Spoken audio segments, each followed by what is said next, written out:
Eu quero repartir com vocês hoje o texto que está em João, capítulo 1. Abra sua Bíblia comigo, por gentileza, nesta passagem. João, capítulo 1.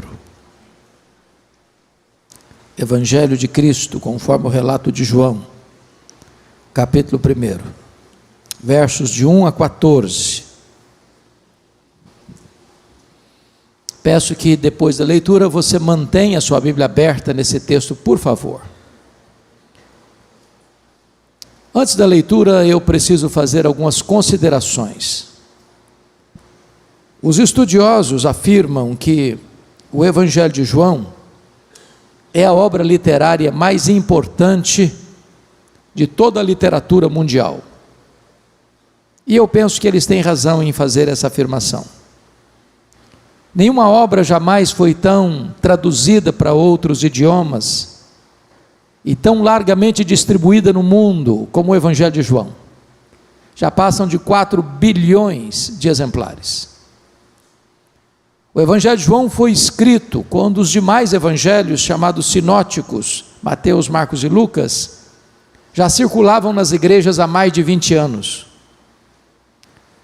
O Evangelho de João foi escrito quando os demais apóstolos, todos, já estavam mortos, e todos mortos pelo viés do martírio.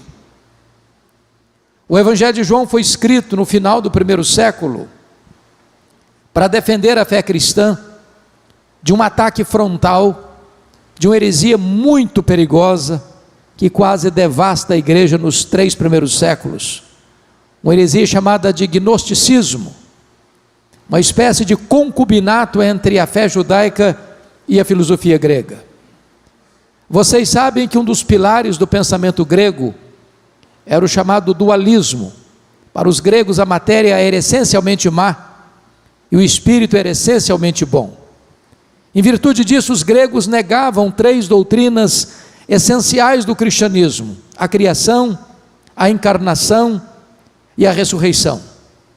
Para um grego era impossível que Jesus Cristo fosse Deus e homem ao mesmo tempo, porque se ele tinha um corpo físico, material, e ele tinha, e se na mente deles a matéria era essencialmente má, então Jesus não podia ser essencialmente bom.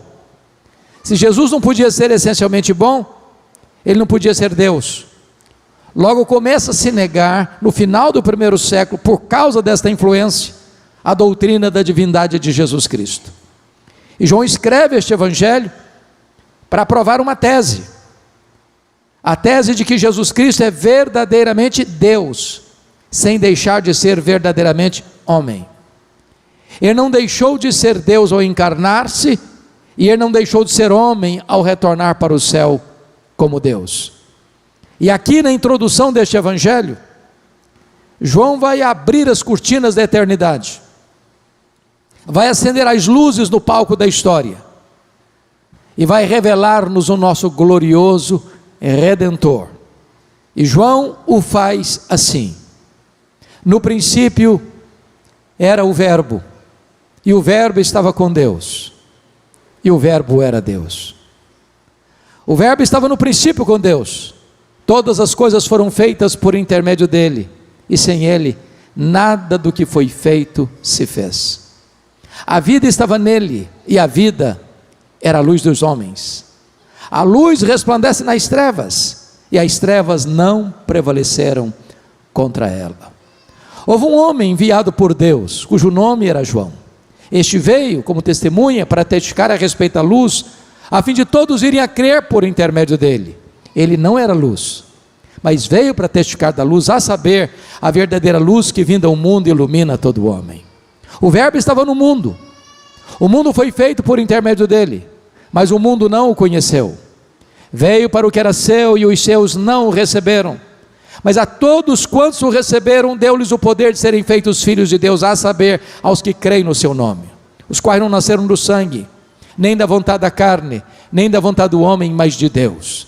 E o Verbo se fez carne e habitou entre nós, cheio de graça e de verdade, e vimos a sua glória, glória como do unigênito do Pai. Amém. Quando João abre as cortinas da eternidade para revelar-nos Jesus, ele quase nos tira o fôlego já de início.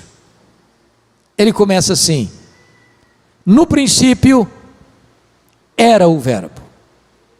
Vocês que têm certamente uma boa noção da língua portuguesa, percebem aí que o verbo ser não está no pretérito perfeito. Ele não diz no princípio foi o verbo, mas está no pretérito imperfeito. No princípio era o verbo. Isso significa que quando tudo teve um princípio, e a Bíblia diz que no princípio criou Deus os céus e a terra, o verbo já existia. Portanto, o verbo preexiste ao princípio, ao começo, à criação, à história. Se ele preexiste ao princípio, então ele é eterno, e a eternidade é um atributo exclusivo de Deus. João já abre o evangelho provando a tese dele, que o verbo é eterno, e se ele é eterno, ele é Deus. Em 1978, quando eu entrei no seminário de Campinas, eu li um livro difícil de ler, necessário de ser lido, As Categorias de Aristóteles, o pensador grego. E Aristóteles diz no livro que você só consegue compreender as coisas dentro de categorias humanas: tempo, espaço, tamanho. Eu consigo entender um pouquinho de tempo, mas eu não consigo entender eternidade. Eu explico.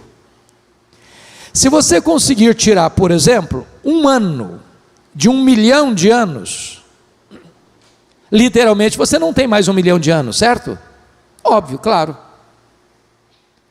Mas e se você tirar 1 milhão de anos da eternidade, quanto lhe resta? A eternidade. E se você tirar 1 bilhão de anos da eternidade, quanto sobra? A eternidade. Logo, a eternidade não é tempo.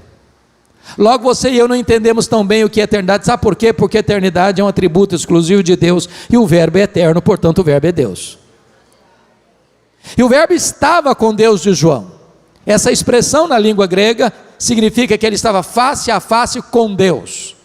Ora, se o verbo estava face a face com Deus, ele não é um ser impessoal, como pensavam os gregos, mas é um ser pessoal, da mesma essência, da mesma substância de Deus. Nas palavras do credo niceno, Deus de Deus, luz de luz, coigual, coeterno e consubstancial com o Pai. E João conclui dizendo: e o verbo era Deus. Não ser inferior a Deus, como pensara Ário de Alexandria, não ser apenas superior aos anjos, mas um ser da mesma natureza, tendo os mesmos atributos e realizando as mesmas obras. Eu preciso concordar, portanto, com o pensador cristão C.S. Lewis, quando disse o seguinte: com respeito a Jesus, eu só tenho 3 possibilidades: ou ele é um mentiroso, ou ele é um louco, ou ele é Deus. Se ele não é quem ele disse ser, é um mentiroso. Se ele não é quem ele pensou ser, é um louco. Mas se ele é quem ele disse ser, bom, então ele é Deus. Pois foi ele quem disse: quem me vê a mim, vê o Pai. Eu e o Pai somos um. Portanto, só nos resta fazer o que Tomé fez: curvarmos-nos aos seus pés e dizer: Senhor meu e Deus meu. Mas João vai para o verso 2 e diz que o verbo estava no princípio com Deus. E a pergunta é: que princípio? E a resposta é: no princípio criou Deus os céus e a terra. Quando os céus e a terra foram criados, o verbo estava lá. Mas não estava lá passivamente, ele estava lá ativamente, porque o verso 3 diz: todas as coisas foram feitas por intermédio dele, e sem ele nada do que foi feito se fez. Meus irmãos, isso é estonteante. Sabem por quê? Porque esta verdade põe o machado de Deus na raiz de teorias falaciosas, mas muito populares ainda nos nossos dias. Por exemplo, esse versículo reprova a ideia de que a matéria é eterna, como pensavam os gregos. Não, a matéria não é eterna. A matéria foi criada. Do nada, Deus tudo criou, chamando à existência as coisas que não existiam. Eterno, só Deus o é. Segundo, Esse versículo reprova a ideia de que o mundo surgiu por geração espontânea. Não, o mundo não surgiu por geração espontânea. O mundo não surgiu por vontade própria. Perdoe-me da expressão. O mundo não pariu a si mesmo. O mundo não deu à luz a si mesmo. O mundo não veio à existência de moto próprio. O mundo foi criado e criado pelo nosso glorioso Redentor. Terceiro, o mundo não surgiu por uma mega explosão cósmica. A teoria do Big Bang não está calçada com a verdade. Sabem por quê? Porque a desordem não produz a ordem. Porque o caos não produz o cosmos. Seria mais fácil eu acreditar que se eu jogasse para o espaço 1 bilhão de letras e elas caíssem como uma grande enciclopédia, do que eu acreditar que uma mega explosão cósmica casual produzisse esse universo tão vasto, tão insondável, com leis tão cirúrgicas, com movimentos tão harmônicos. Eu posso até garantir a vocês que é preciso ter mais fé para ser um ateu do que para ser um crente. Se não, vejamos. Por que nós estamos no planeta Terra? Foi o acaso? Foi uma explosão casual que nos deixou aqui? Notem que nós estamos rigorosamente onde deveríamos estar. Se nós estivéssemos mais longe do Sol, nós morreríamos congelados. Se nós estivéssemos mais perto do Sol, nós morreríamos queimados. Nós estamos rigorosamente onde deveríamos estar, e não estamos aqui por acaso, nem porque uma explosão nos deixou aqui. Nós estamos aqui porque as mãos do nosso glorioso Redentor nos colocou aqui. Pense comigo na Lua. Vocês bem sabem que a Lua é a faxineira do planeta Terra. Não houver a Lua com as suas fases, não haveria as marés dos oceanos. Se não houvesse as marés dos oceanos, as nossas praias se encheriam de lixo e a vida seria impossível no nosso planeta. Não foi uma explosão que deixou a Lua na sua órbita, foram as mãos do nosso glorioso Redentor. Quarto lugar, esse versículo refuta a ideia de que o mundo surgiu mediante uma evolução de milhões e milhões de anos.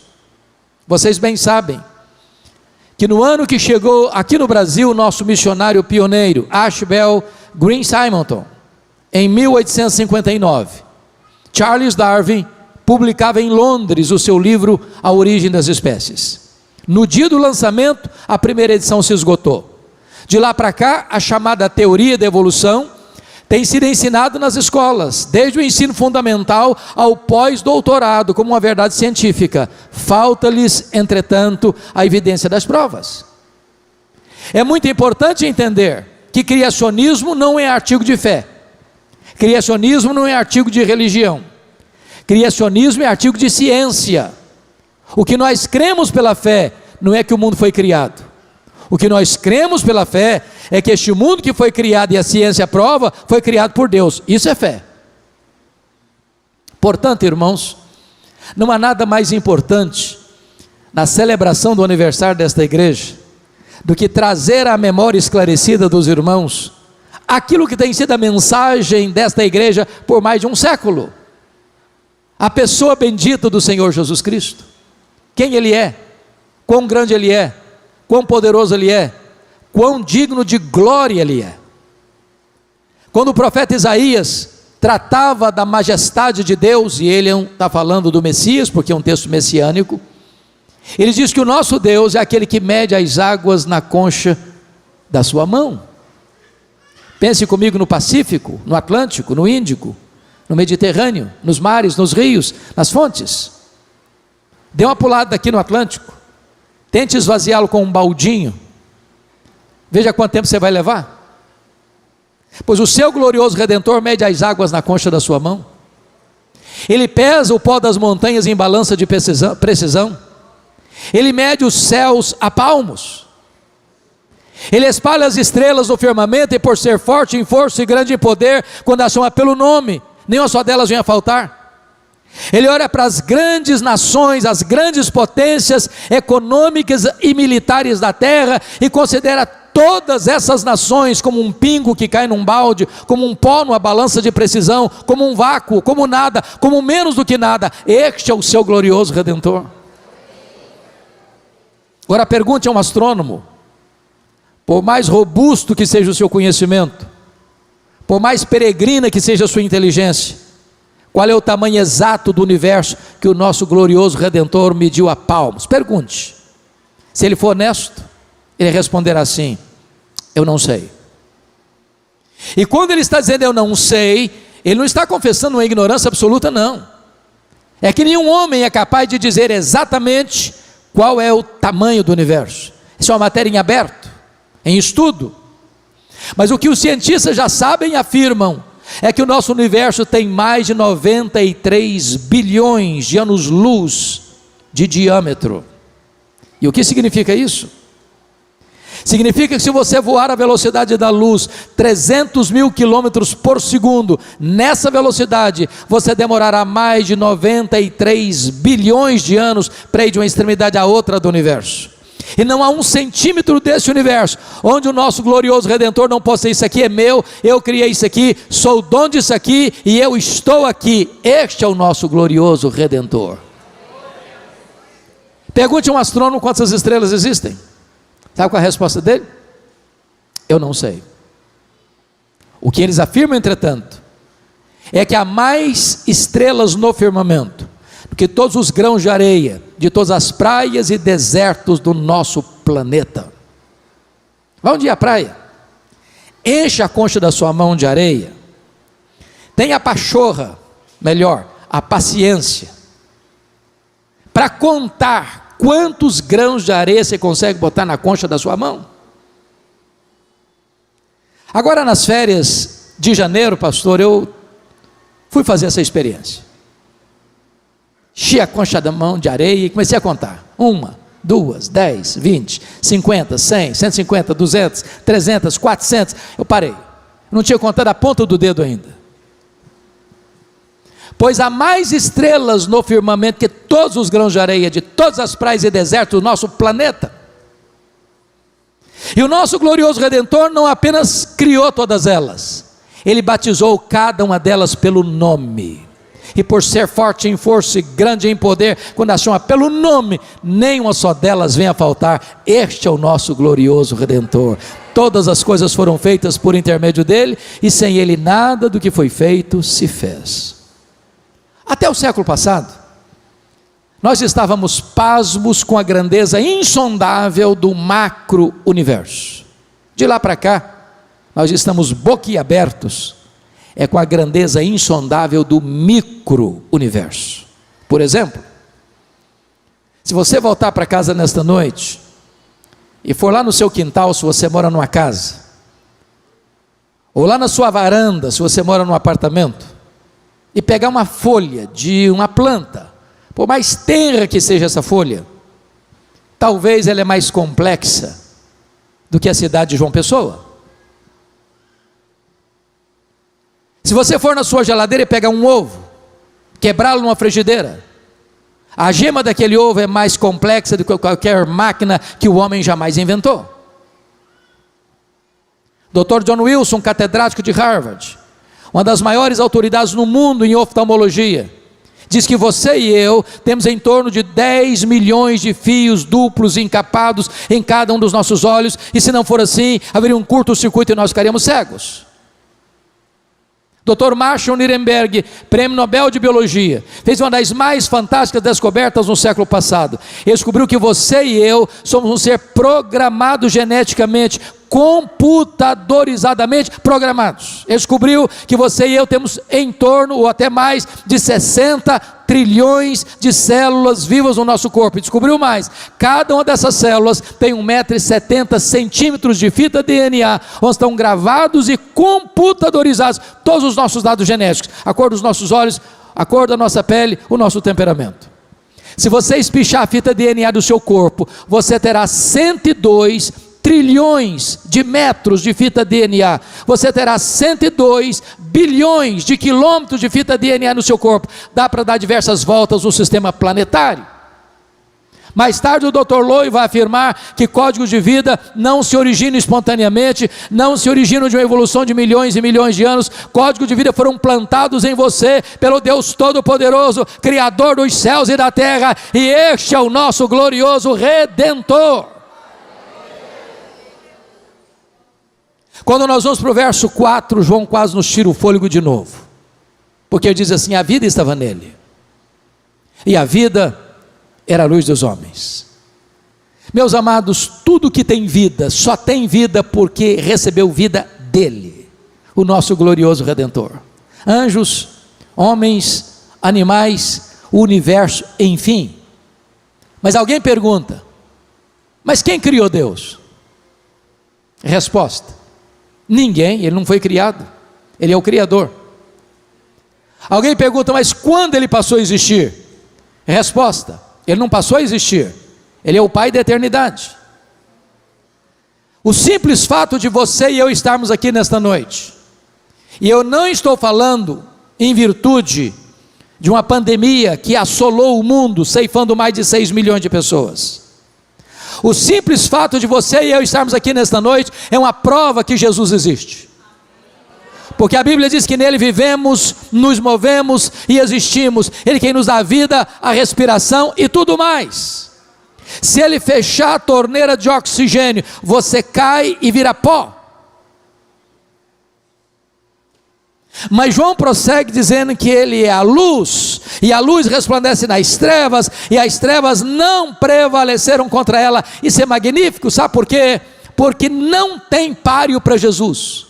Ninguém ameaça Jesus, ninguém derrota Jesus, ninguém põe Jesus contra a parede.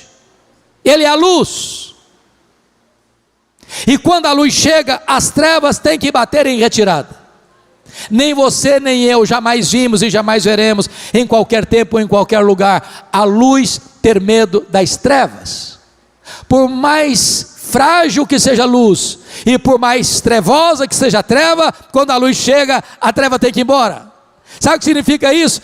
Onde chega Jesus, chega a verdade, chega a justiça, chega o amor, chega a libertação, chega a cura, chega a redenção, chega a salvação, porque ele é a luz, e a luz resplandece nas trevas, e as trevas não prevalecem contra a luz. Bendito seja o Senhor. Eu disse para vocês, no começo, que João escreveu este evangelho para provar uma tese. Qual tese? Jesus Cristo é verdadeiramente Deus. Até aqui no verso 5, ele provou essa tese de duas maneiras. Primeiro, ele é Deus porque ele tem os mesmos atributos de Deus. Ele é eterno, ele é pessoal, ele é divino, ele é autoexistente. Segundo, ele é Deus porque ele realiza as mesmas obras de Deus. Ele é o Criador, ele é o doador e preservador da vida. Bom, se ele é isso mesmo, e é, eu preciso dizer para você nesta noite, que você não pode sair daqui hoje sem tomar uma decisão em relação a Jesus. Vou propor um paradoxo, e vou me valer da obra ética da decisão para propor esse paradoxo. E o paradoxo é este: você é escravo da sua liberdade. Você é obrigado a tomar uma decisão. Mas deixa eu ilustrar. Você é como alguém dentro de uma canoa, rio abaixo, à beira de um abismo. Você tem que tomar uma decisão. Ou você rema e ancora a canoa à margem em lugar seguro, ou você pula da canoa e nada até a margem em lugar seguro, ou você finge que não tem abismo, permanece dentro da canoa até ser esmagado pela fúria das águas. Só uma coisa você não pode deixar de fazer, é tomar uma decisão. Talvez você diga assim no seu coração: bom, eu vim aqui hoje a convite, estou gostando até de ter vindo, mas eu estou decidido a não tomar nenhuma decisão. Eu não quero decidir, eu não vou decidir, e mais, eu estou até indeciso. Eu quero dizer para você que a indecisão é uma decisão. A indecisão é a decisão de não decidir. E com respeito a Jesus, isso é impossível. E foi ele quem disse: quem não é por mim, é contra mim, quem comigo numa junta espalha. É por isso que a partir de agora, do verso 6, João vai nos apresentar 3 decisões em relação a Jesus. Quais são elas? Qual é a sua decisão nesta noite? A primeira delas está aí nos versos 6 a 9, confira comigo. Houve um homem enviado por Deus, cujo nome era João. Este veio como testemunha para testificar a respeito da luz, a fim de todos irem a crer por intermédio dele. Ele não era luz, mas veio para testificar da luz, a saber, a verdadeira luz que vinda ao mundo ilumina todo homem. Esse texto está falando de João Batista. Precisamos entender isso aqui. A Bíblia diz que de Malaquias a João, temos um período de 400 anos. Chamamos isso de período interbíblico, ou de silêncio profético. Tem templo, tem música, tem festa, tem sacrifício, mas não tem palavra de Deus. Depois de 400 anos veio a palavra do Senhor a João, filho de Zacarias, no deserto. E ele andou por toda a circunvizinhança do Jordão, pregando o batismo de arrependimento para a remissão de pecados. E as multidões fluíram de toda Jerusalém, de toda a província da Judéia, de toda a circunvizinhança do Jordão. Lá estão os fariseus, lá estão os saduceus, lá estão os soldados, lá estão os publicanos, lá está toda a multidão. E de repente, toda a multidão cogita algo. Porventura esse João não é o próprio Messias? E essa cogitação se transforma numa pergunta. E essa pergunta beija os ouvidos de João Batista com aquela voz aveludada do sibilo da serpente. E a pergunta foi esta: ô João, porventura você não é o próprio Messias? Olha o perigo aí, olha a ameaça aí, olha a isca venenosa aí, olha a tentativa de botar um homem no pedestal aí. Se João tivesse engolido a isca venenosa, ele poderia dizer o seguinte: bom, pensando bem, eu acho que eu sou um fenômeno. Tem 400 anos que ninguém junta a multidão que está vindo aqui para esse deserto. Aliás, se eu me declarar Messias aqui, o povo já tem do meu lado. Mas ele não engoliu a isca venenosa não, ele foi categórico. Disse: não, eu não sou Messias, eu vim preparar o caminho do Messias. Eu não sou o verbo, eu sou apenas uma voz que clama no deserto. Eu não sou a luz, eu aponto para Jesus e digo: este é a verdadeira luz que vinda ao mundo ilumina todo homem. Eu não sou o cordeiro, eu aponto para Jesus e digo: este é o cordeiro de Deus que tira o pecado do mundo. Eu não sou o noivo, eu sou apenas o amigo do noivo. Eu batizo com água, mas aquele que vem depois de mim é mais poderoso que eu, e ele vos batizará com o Espírito Santo e com fogo. Eu não sou nem sequer digno de me curvar, desatar as correias das suas sandálias. Eu tenho um lema de vida: convém que ele cresça e que eu diminua. A decisão de João Batista é de dar toda a glória a Jesus e jamais desejar receber para si a glória que só pertence a Jesus. Mas agora vamos à segunda decisão, confirem comigo versos 10 e 11, é a rejeição de Jesus. O que está escrito aí? O verbo estava no mundo, o mundo foi feito por intermédio dele, mas o mundo não o conheceu. Veio para o que era seu, e os seus não o receberam. Me responda, por favor, quantas vezes aparece a palavra mundo aí no versículo 10? Quantas vezes? Quantas? 3 vezes. No grego é a mesma palavra, cosmos, cosmos, cosmos. Agora notem, que cada vez que a palavra aparece, ela tem um significado diferente. O verbo estava no mundo, que mundo? Mundo geográfico. O mundo foi feito por intermédio dele, que mundo? Mundo físico material. O mundo não o conheceu, que mundo? Mundo das pessoas. Então preste muita atenção ao ler a sua Bíblia, porque uma mesma palavra, repetida num mesmo versículo, pode ter significado diferente. É por isso que ele nos leva para o verso 11, para esclarecer: veio para o que era seu, e os seus não o receberam. E quem são os seus aí? Povo de Israel, povo judeu, povo da aliança. E por que eles não receberam?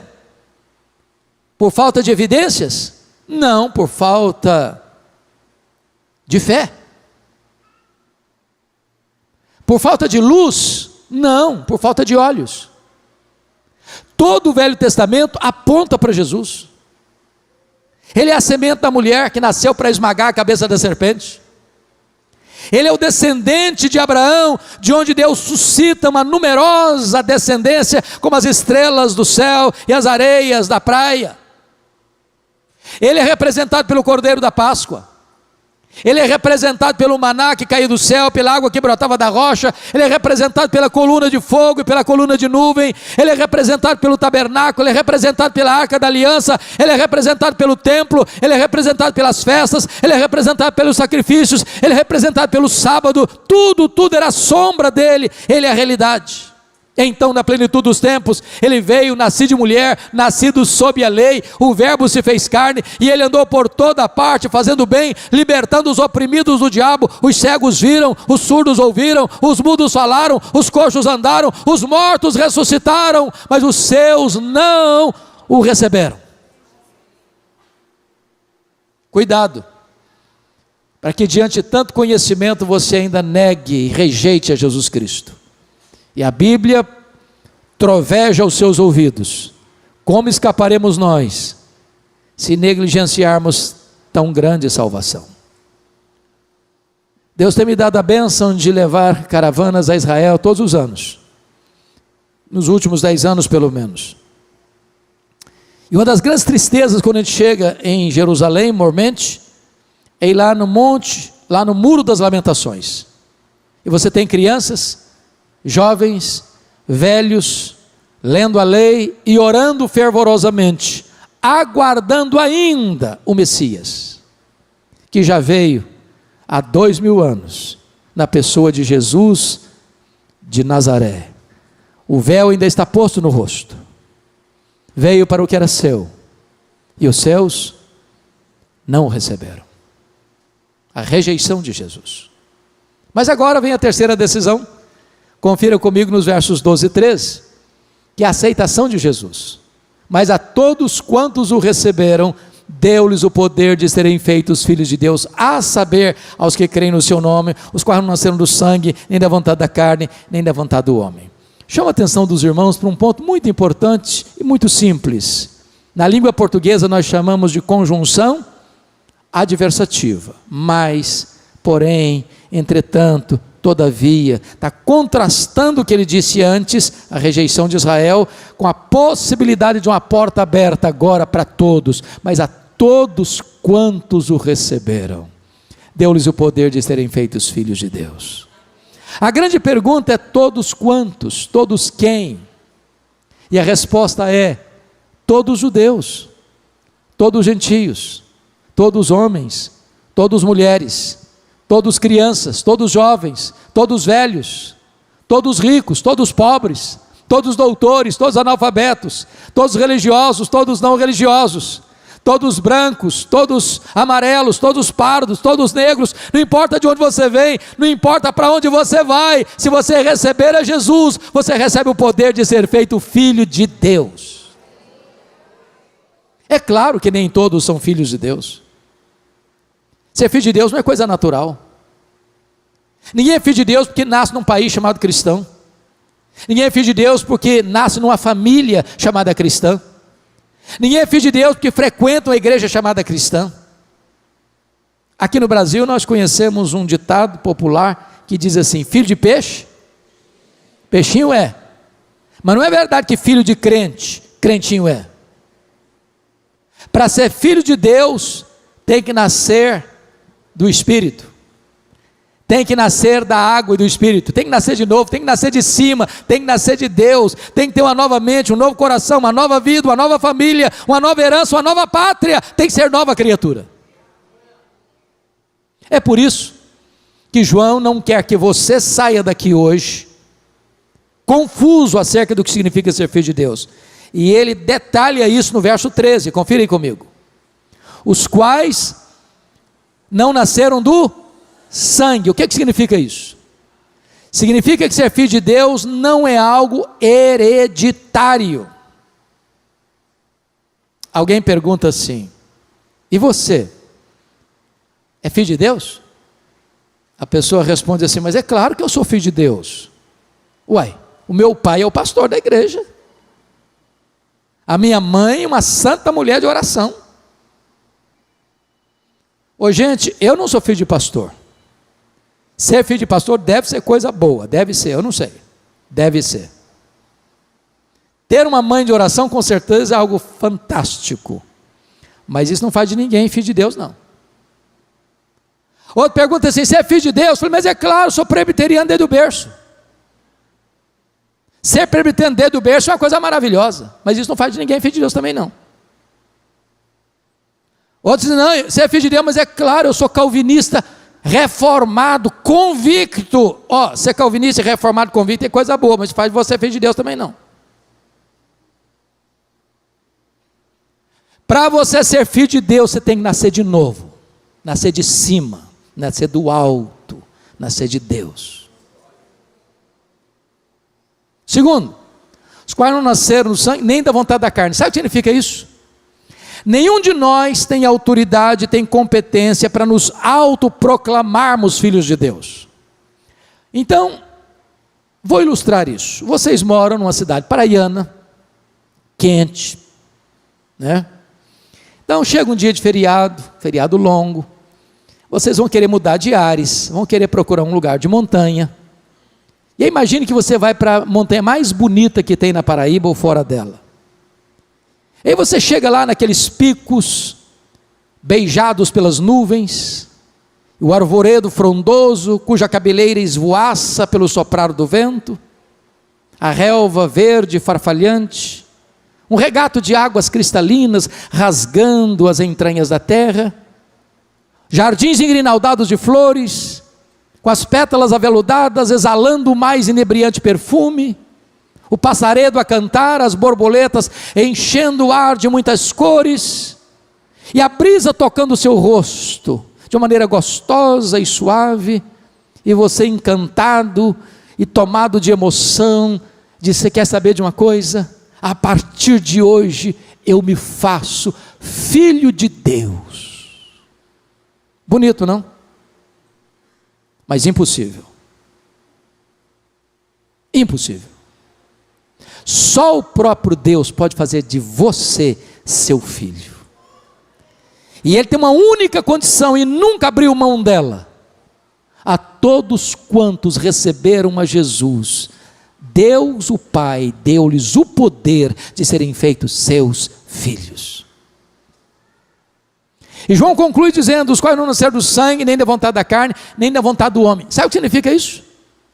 Nenhum ser humano, nenhuma instituição tem autoridade para dizer para você: seja filho de Deus.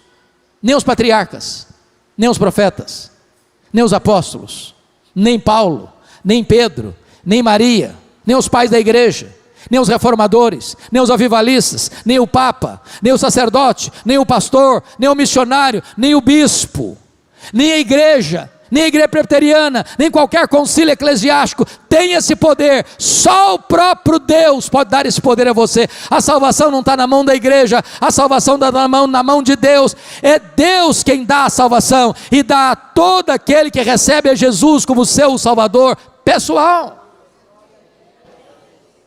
Então agora João vai nos levar à conclusão do texto, ao versículo 14.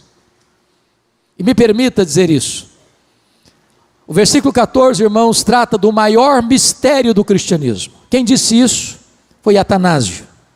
Atanásio foi o grande campeão da ortodoxia no primeiro concílio geral da igreja em 325 em Niceia. Escreveu um livro sobre a encarnação, está em português esse livro. E ele diz que a encarnação é o maior mistério do cristianismo. E é mesmo, se não vejamos. O que está escrito aí? E o verbo se fez carne. A pergunta é: que verbo?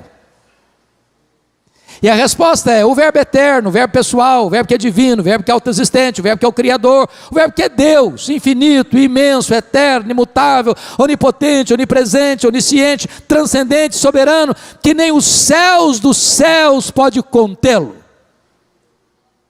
Agora, Paulo diz em Filipenses 2,6 que ele a si mesmo se esvaziou. Ele não foi esvaziado, ele se esvaziou. E a pergunta é: se esvaziou até que ponto? E a Bíblia diz que ele se esvaziou a ponto de se transformar num zigoto, num embrião, num feto, num bebê, que nasce de uma virgem, é enfaixado em panos, colocado num coxo de animal, onde os animais comiam, a manjedoura, de onde vem mangiare. Aquele bebê era o Criador do universo, que nem os céus dos céus podia contê-lo. Mas ele não veio para ficar longe de nós, não. Ele vestiu pele humana, ele calçou as sandálias da humildade, ele pisou o nosso chão, ele comeu o nosso pão, ele bebeu a nossa água, ele sentiu a nossa dor, ele chorou a nossa lágrima, ele carregou sobre o seu corpo no madeiro os nossos pecados, ele morreu pelos nossos pecados, ele ressuscitou para a nossa justificação, ele voltou para o céu, ele derramou o Espírito Santo sobre a igreja, ele está sentado no trono e ele vai voltar para buscar a sua noiva. Mas notem, ele não vem até nós cheio de justiça e juízo, ele nos fulminaria. Ele veio cheio de graça e de verdade. Você já imaginou se Jesus viesse até nós cheio de justiça e juízo? Sabe o que a Bíblia diz? Que o melhor de nós são as nossas justiças, e para Ele as nossas justiças são como trapos de imundície. Essa palavra é muito constrangedora. Na língua original, sabe o que significa essa palavra? É o absorvente feminino, que a mulher usa, enrola num plástico e joga na lata de lixo. E isso é o melhor de nós. E o pior de nós, o que seria? Então baixa a bola. Baixa a bola. Baixa a bola.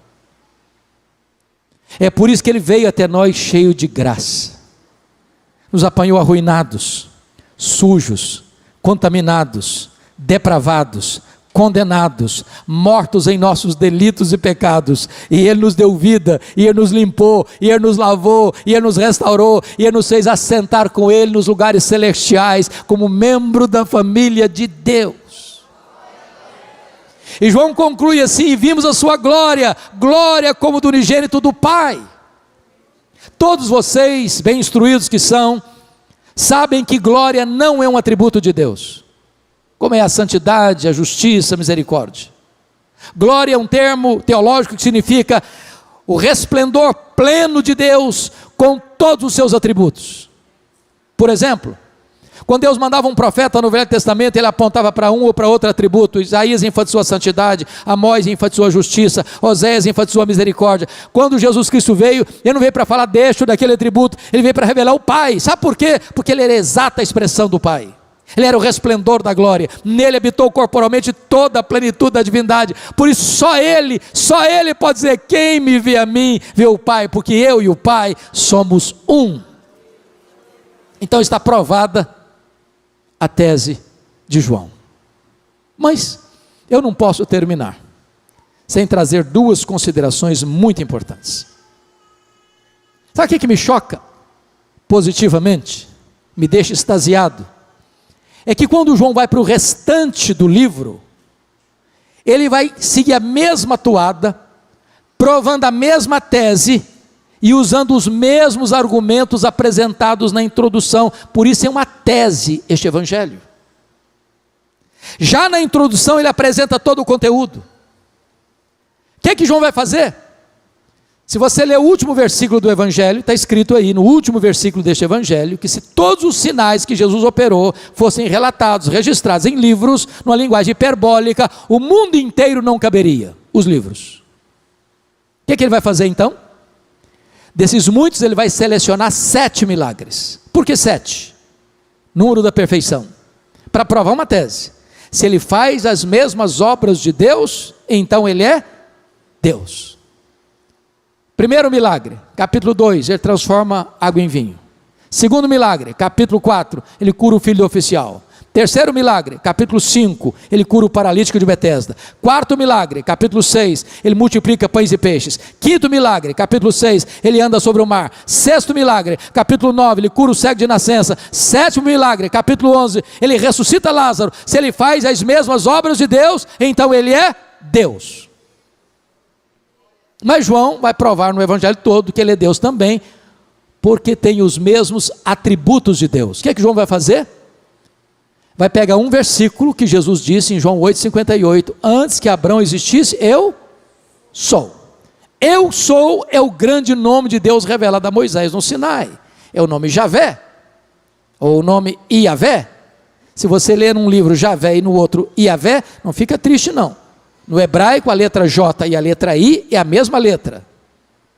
De onde vem a nossa palavra portuguesa? Jeová. Jeová na verdade não é um nome, basicamente, Jeová é a união de dois nomes. Você pega as consoantes de Javé com as vogais de Adonai e forma o nome Jeová, pois Jesus é o Jeová do Velho Testamento. O que que João vai fazer? João vai selecionar 7 declarações de Jesus eu sou. Primeira declaração, João 6,35, eu sou o pão da vida. Segunda declaração, João 8,12, eu sou a luz do mundo. Terceira declaração, João 10,9, eu sou a porta. Quarta declaração, João 10,11, eu sou o bom pastor. Quinta declaração, João 11,25, eu sou a ressurreição e a vida. Sexta declaração, João 14,6, eu sou o caminho e a verdade e a vida. Sétima declaração, João 15,1, eu sou a videira verdadeira. Se ele tem os mesmos atributos de Deus, logo ele é Deus. Então está provada a tese de João. Mas a segunda coisa para terminar, para mim é um mistério. Dessas 7 declarações eu sou, uma Jesus compartilha com a igreja. Por exemplo, ele disse em João 8,12, eu sou a luz do mundo. Mas ele diz em Mateus 5,14, vós sois a luz do mundo. Agora notem, Jesus nunca disse assim para a igreja, vós sois o pão da vida, quem se alimentar de vós nunca mais terá fome. Ele nunca disse isso para a igreja. Jesus nunca disse assim para a igreja, vós sois a porta, quem entrar por vós será salvo, entrará e sairá e achará pastagem. Ele nunca disse isso para a igreja. Jesus nunca disse assim para a igreja, vós sois o bom pastor que deu a vida pelas ovelhas. Ele nunca disse isso para a igreja. Jesus nunca disse assim para a igreja, vós sois a ressurreição e a vida, e quem crer em vós não morrerá eternamente. Ele nunca disse isso para a igreja. Jesus nunca disse assim para a igreja, vós sois o caminho e a verdade e a vida, e ninguém vem ao Pai senão por vós. Ele nunca disse isso para a igreja. Jesus nunca disse assim para a igreja, vós sois a videira verdadeira. Ele nunca disse isso para a igreja. Mas Jesus disse assim, eu sou a luz do mundo. E Jesus disse, vós sois a luz do mundo. Como entender este mistério?